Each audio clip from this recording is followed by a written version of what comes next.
Kaizer Chiefs played a 1-all draw against AS Simba in DRC. And while the game was not televised, some of us were able to somehow find some links on Facebook of this one guy who was showing the game. So we were able to see some of the things that were happening in the game. And it basically comes down to a few things that, the team was trying to do, but you see why they were doing those things. And how are they going to react going to the game when we play next week at Dobsonville Stadium? Well, let's talk about it.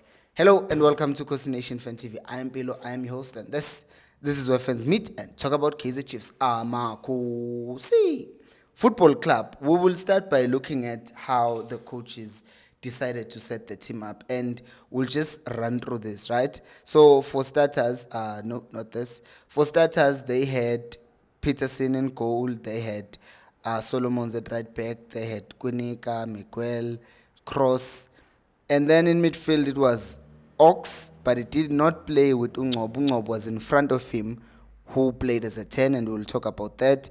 And then, as I said yesterday, I thought they were going to drop Ungobo and play him and play Undlovu, but they played Ungobo. They dropped Umtutuzi Shabalala. And then on the left, it was Ulilepo, and that changed, and we'll talk about why that changed. And then, on the left was Ulilepo, and then on the left was Modi, and then on the right was Ulilepo, which changed. And then up front, it was Ukangisamayo. Now, let's talk about what the setup meant for the Chiefs. One, they still needed someone who can keep the ball. They still needed the creativity of a player of Nkosi Ngcobo's caliber. So that is why they kept him in the game, because clearly they wanted someone who can do that. Issue is, they were playing him as a 10, right? And a lot of people will tell you that Nkosi Ngcobo is a 10 and all of this. But what we've seen since Nabi arrived at Chiefs is that Ngobo seems to play better as a second pivot when you're playing like 2 6s or 2 8s, depending on how you call it, right? So they are the two men who play in front of the defense. And since Ngobo is so calm on the ball and is able to receive the ball and turn, and able also to keep the ball, he's been helping Kaizer Chiefs with dictating games in the past, since Nabi arrived, and then under the two coaches as well. So that has been seemingly the best position for him to play in. 6, right? But more of a box-to-box. You collect the ball, you play it, and then you can receive, and you're always there.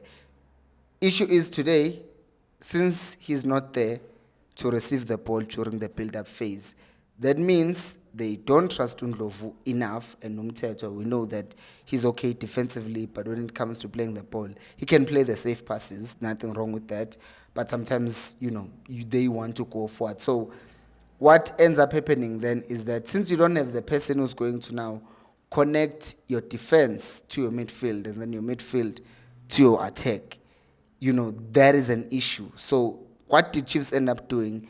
In most of the game, what Chiefs were doing, they were constantly kicking the ball top to Lilepo, and then they would try to have Nkosi Ngcobo pick the second balls. The issue is, the ball was not even getting to Lilepo most of the times. The Congolese guys, the AS Simba guys, were just there winning the first ball and winning the second ball. And as we've talked about the physicality, Kamshini, he's not the greatest physical player, right? So he was just getting bullied, and that's not because he sucks. It's just not physical. So that's a thing that Nabi was talking about, that he needs to work on and avoid playing him in positions where we'll have to be contending for 50-50s. He's fine playing with the ball to his feet, and then he can do the rest, right? But that's not the only thing. Obviously, the other thing that let me look at my notes here. The other thing that the Simba guys were trying to do, they're also trying to attack the right side of Kaizer Chiefs where Solomons was. And the reason for this is this one player, Umakabi Lilepo. So Lilepo was playing on the right? As we know, he's always playing on the right wing. But before we talk about this, please do make sure to subscribe to the channel to help us get to 65,000. We've been stuck on 60,000 for a long time, on 64,000 for a long time. So please subscribe to the channel. Oh, we are on 65,000. Look at that. We've just crossed it. We're trying to get to 70,000 now. That is the goal. So let's please subscribe to the channel. I know some of you, 80% of you, watch the video are not subscribed. That means for every 10,000 views I get, 8,000 of those people are not subscribed. Only 2,000. So can you please subscribe? Right. So you know that Ulilepo, some people brand him as the lazy player and all of that stuff. But I don't think he's lazy. In fact, he's gotten much, much better. But since Simba were taking the right-hand side so much, Chiefs ended up just taking Upulemodi and playing on the right wing. And then Ulilepo stayed on the left side because they saw that there was too much pressure. And then what would also happen even on the left is that when the ball was played over Ulilepo during the first phase of play, the Simba guys were direct. And then Ukros, since we are playing a back three, he would move across and then Cross moved across. And then Ulilepo would just tuck in and support him. And in that way, the burden of being the person to do the 1v1 defending wasn't on Ulilepo, but it was on Cross, and Ulilepo just did the covering. So it was a good adjustment by the coaches, and it kind of worked. And Upulemode as well with Solomon's on the right-hand side, it seemed like it was going to work. Another thing that I saw on this game that led to the substitution that was going to be obvious is that Undlov was not getting involved enough in the game. But then again, as I said, him and Mtetwa are playing as the 2-6s. And if the ball is played direct, to your strikers, that means it's bypassing you, right? And I keep on hammering this point in. The ball is bypassing you as the two midfielders of Kaizer Chiefs. There is Unotungobo, but Ox, no Nundlov.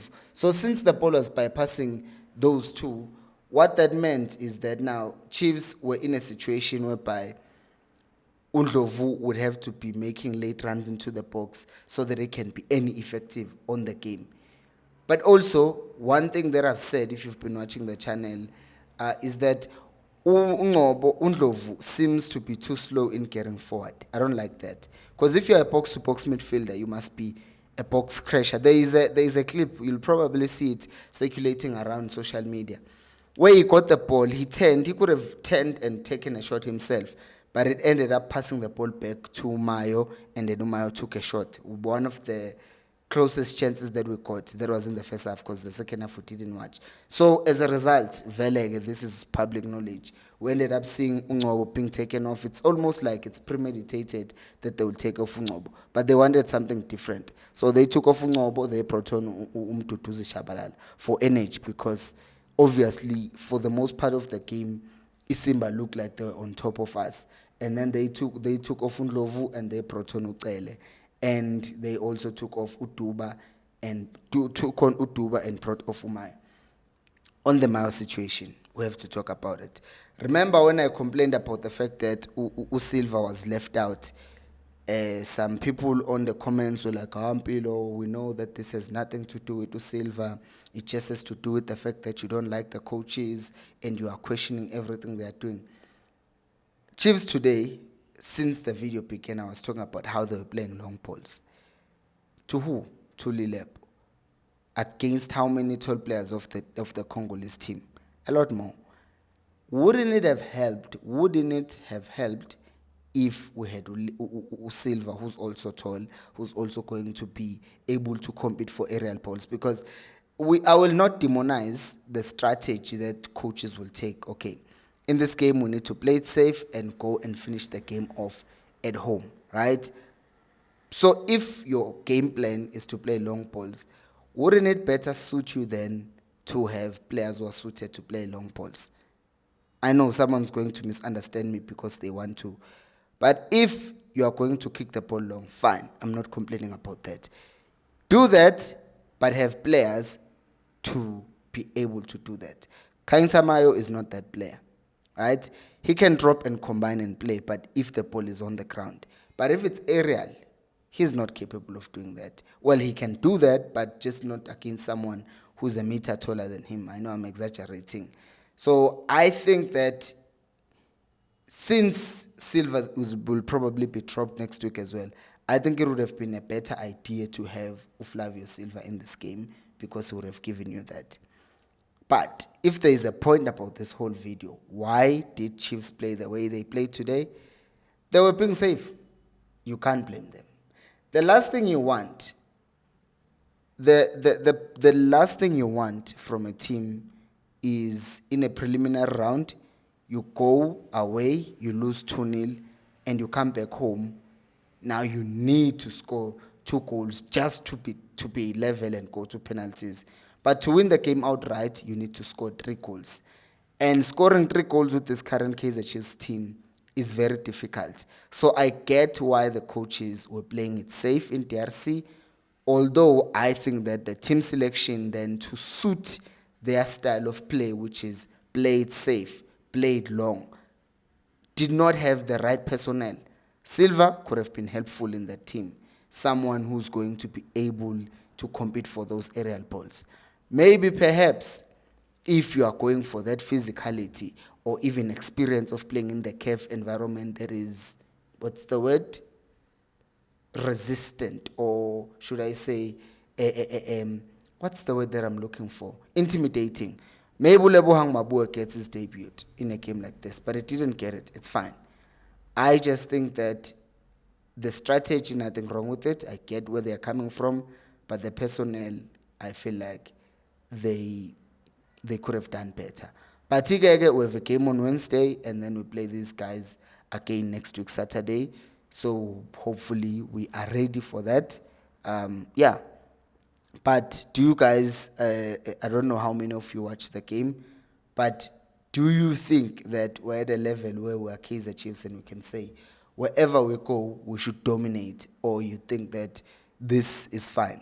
Play it safe if you can, and don't play it safe at home, because now we know at home we have a home ground advantage, our people and all of that stuff, so we attack them. Yes, I think that should happen. Thank you to everyone who's supporting the channel financially. You can also do that by entering these powerful banking details into your bank something, and every cent matters in helping the channel to grow, travel to games and whatnot, pay the editor, pay the cameraman. So in case you didn't know, I have an editor for when we go to games, because I have to go to work the following day, and I was always getting late at work and I got in trouble, so I had to hire someone who's going to edit videos for that. So just context. So if you want to support, there you go, here, support the channel here. Thank you so much for watching, and until next time, remember, equals Alpelumoy.